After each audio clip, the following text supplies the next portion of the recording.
When the conversation turns to supercars, the brand that's arguably at the top of the list is Lamborghini. For over 50 years, their philosophy of producing design and performance-oriented machine has won customers the world over. In 2012, Lamborghini introduced their most menacing car to date, the Aventador. Over 5 years, the car evolved into the model everyone was waiting for, the Super Veloce. Now 6 years into the run, Lamborghini has brought all of the years of experience with the Aventador into their newest model, the Aventador S. Today on the Targa Trophy Ride Check, we're going to find out how good this new model really is, what carries over from the original versions, and what's it really like from a day-to-day perspective.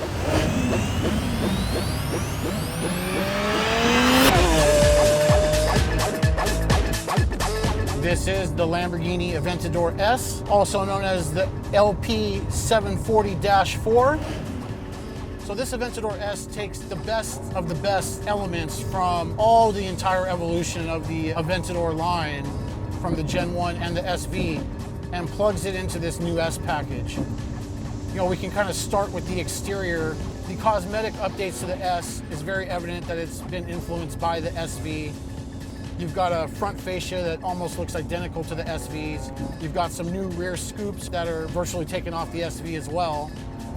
As you move into the interior of the car, there are a lot of cues from the SV in this car. You've got this sort of new race-inspired TFT display front and center with the nice big tack that revs out to 8,500. Center console with all the essential switches you need. You know, you've got the luxury leather seats here. You don't have a standard racing buckets that you get in the SV. You know, it's just a much more comfortable package. And a new feature that is unique to this S, which is not only your Strada, Sport, and Corsa buttons, but there is now a new Ego button that is a first of its kind setting where you can dial in your favorite elements, the power the way you want it to be, the suspension the way you want it to be, and create a personalized setting. That's something neither of the other versions have been able to offer.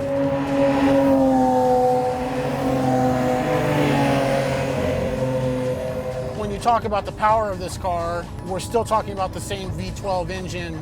It's technically 10 horsepower less than the SV at 730 horsepower. The SV is rated at 740. But from 0 to 60 times, these cars are virtually the same. And after driving them, there's definitely no difference in power. Now, a new feature that is bespoke to this S is rear wheel steering. And Lamborghini's rear wheel steering is a lot different than Porsche's, where this version works all the time. It's a system that gives you the optimum rear wheel angles to enhance your suspension and cornering and ultimate driver's feel. We'll sweat the technique. As a race car driver, you get asked the question, if you could have anything, what would it be? For me, for a long time, the answer to that question has been the Aventador SV. So far, I've been really impressed with this thing. It's very raw and exhilarating to drive. It's fun to drive quick. The only gripe that I might have with it is that when you are driving quickly and at high speeds, the rear tends to dance around a little bit. It's a lot of fun to drive as long as you have a certain level of skill. It is a little bit against the grain when it comes to supercars these days, when everybody else has seemed to make their cars a little too planted and safe. I think this is the best looking car on the road, including the big three, the P1, the 918, the LaFerrari, all of those cars thrown in. I think that the Aventador SV is the best looking car out there. And that's one of the big reasons why it stayed at the top of my list of cars that I really want.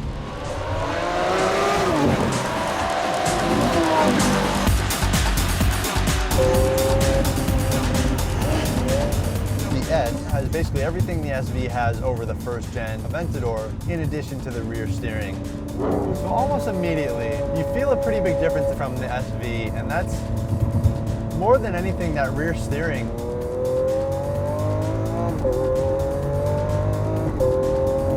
You just feel it right away, and because in the SV, it seemed to get a little light in the rear in a way that wasn't super comfortable, which I guess the nature of that car is that it's not supposed to be super comfortable, but I the S has kind of backed off of that with rear steering and kind of toning that down, which makes sense because that's a little more of the purpose of this car, and it's not supposed to be as raw and crazy as that thing.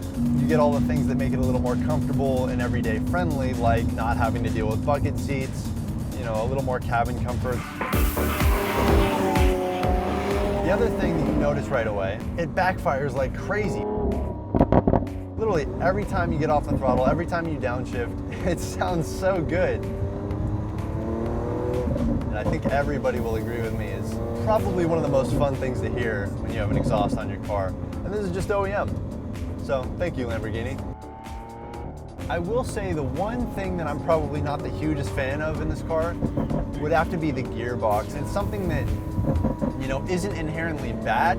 It's just not as good as some of the cars are these days. It's a single clutch gearbox, so you really feel the transition between gears, and it's even in the more comfortable or comfort-oriented settings, it's something that you really still feel, and you kind of, you know, you have that big interruption.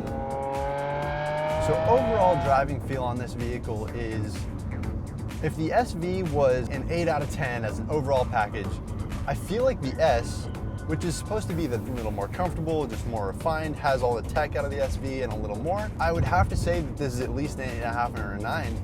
And it's a definite improvement over the SV, and the SV was already a great car to begin with. So I'm really excited to have had a chance to drive this car, especially with how the SV was so planted in my mind as one of those cars on my short list of things that as a driver you always get asked the question, what car, if you could have anything realistic, would you want? And it was always the Aventador SV for me. And now this car is right there.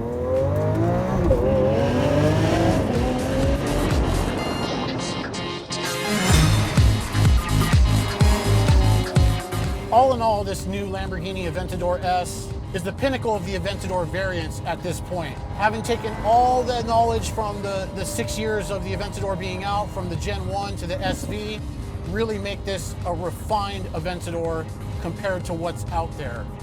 At a price point that averages around $475,000, it's definitely an interesting proposition to consider. Do you buy an old Aventador because it essentially looks the same? Or if you've got the cash, do you spend an extra $50,000 and get an SV because of the scarcity at 600 coupes and 600 roadsters made?